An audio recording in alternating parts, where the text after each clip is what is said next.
روزے کی فضیلت بیان کرتے ہوئے اللہ کے رسول نے فرمایا کہ جب کوئی بندہ روزہ رکھتا ہے تو اس کے منہ سے جو بدبو آتی ہے وہ اللہ تبارک و تعالیٰ کو مشک سے زیادہ پسندیدہ ہے۔ اسی طرح اللہ تبارک و تعالیٰ نے جنت کے بہت سارے دروازے بنائے ہیں، انہی دروازوں میں ایک دروازہ ہے جس کا نام ہے ریان۔ تو اس دروازے سے صرف وہ جنتی داخل ہوں گے جو روزہ دار ہوتے ہیں، یعنی جو دنیا میں روزہ رکھتے تھے صرف وہی لوگ اس دروازے سے جو ہے جنت کے اندر داخل ہو جائیں گے۔ اسی طرح روزہ دار کی فضیلت بیان کرتے ہوئے اللہ کے رسول نے فرمایا کہ جو بندہ روزہ رکھتا ہے تو صبح سحری کے وقت سے لے کر افطار کے وقت تک سمندر کی مچھلیاں اس کے لیے مغفرت کی دعا کر رہے ہوتے ہیں۔ تو اتنی بڑی بڑی فضیلتیں اللہ تبارک و تعالیٰ نے، اللہ کے رسول نے جو ہے روزہ دار کی بیان کی ہیں۔ لیکن آج اگر آپ ہمارے معاشرے پر غور کریں گے تو بہت زیادہ افسوس ہوتا ہے کہ جوان ہیں، ہٹے کٹے ہیں، نوجوان ہیں، اللہ تبارک و تعالیٰ نے گرم خون دیا ہے، لیکن اس کے باوجود بھی دھڑلے سے روزے چھوڑتے ہیں۔ اور اس پر جو ہے اور زیادہ بے شرمی کی بات یہ ہوتی ہے کہ روزہ چھوڑتے ہیں، ساتھ میں پورے ساتھ یعنی لوگوں کے سامنے جو ہے آ کر کھا پی رہے ہوتے ہیں، یعنی منہ میں پوڑی پکڑی ہوئی ہوتی ہے اور بازار میں اس طرح گھوم رہے ہوتے ہیں۔ اگر کسی وجہ سے ہم روزہ چھوڑ بھی دیں تو اس کا حق یہ ہے کہ ہم اگر کھانا پینا بھی ہے تو کہیں تنہائی میں آ کر کھائیں، اس طرح کھلے عام کھانے کی جو ہے کیا وجہ بنتی ہے۔ تو اس طرح پہلے تو نوجوان ہیں تو روزہ ہم پر فرض ہے، روزہ رکھنا ضروری ہے، لیکن اگر کسی وجہ سے چھوڑ بھی رہے ہیں جو ہے ایک دم شرعی کوئی عذر ہے کہ بیمار ہیں جس میں روزہ رکھ نہیں سکتے اور کوئی مسلمان ڈاکٹر ہم سے کہہ دے کہ آپ روزہ نہ رکھیے، تو ایسی صورت میں اگر ہم چھوڑ بھی رہے ہیں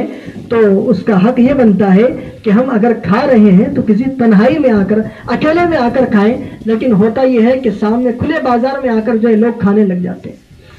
تو اس لیے نوجوان حضرات سے یہ درخواست ہے کہ جب اللہ تبارک و تعالیٰ نے ہمارے بدن میں طاقت اور قوت دی ہے تو اس کا ہم استعمال کریں اور ساتھ میں روزہ رکھنے کی کوشش کریں۔ ہم یہ سوچیں کہ اگر روزہ رکھیں گے تو ہمارے بدن میں کمزوری پیدا ہوگی، تو یہ کوئی شرعی عذر نہیں ہے۔ اور آپ خود سوچئے کہ جس پروردگار نے 11 مہینے اپنی نعمتیں ہمیں کھلائی ہیں، ہم میں سے کوئی بندہ ایسا نہیں ہوگا کہ ان 11 مہینوں کے اندر ایک وقت بھی اسے غربت کی وجہ سے فاقہ کرنا پڑا ہو، کہ غریبی کی وجہ سے اسے کھانا نہیں مل سکا، ایسا کوئی بھی شخص نہیں ہوگا۔ 11 مہینے 3 وقت کیا 5 وقت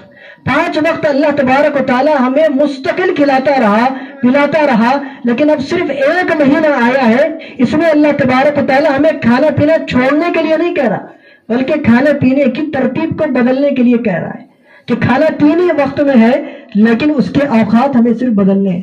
کیا وقت بدلنا ہے کہ ہم 11 مہینوں کے اندر 3 ٹائم کھاتے تھے، صبح ناشتے میں، اس کے بعد دوپہر کا کھانا، اس کے بعد رات کا کھانا۔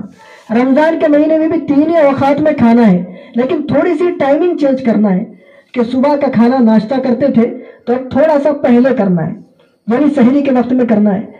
دوپہر کا کرتے تھے 2-3 بجے، اس کو تھوڑا سا لیٹ کرنا ہے، تھوڑا تاخیر سے کھانا ہے، وہ کھانا ہے افطار کے وقت۔ اور اس کے بعد رات کا کھانا تراویح کے بعد بڑی جتنا کھا سکتے ہیں، اور جو ہے کھانے کی جو مکمل پرمیشن ہے۔ تو اس طرح ہمیں رمضان المبارک کے مہینے میں کھانا کم کرنے کے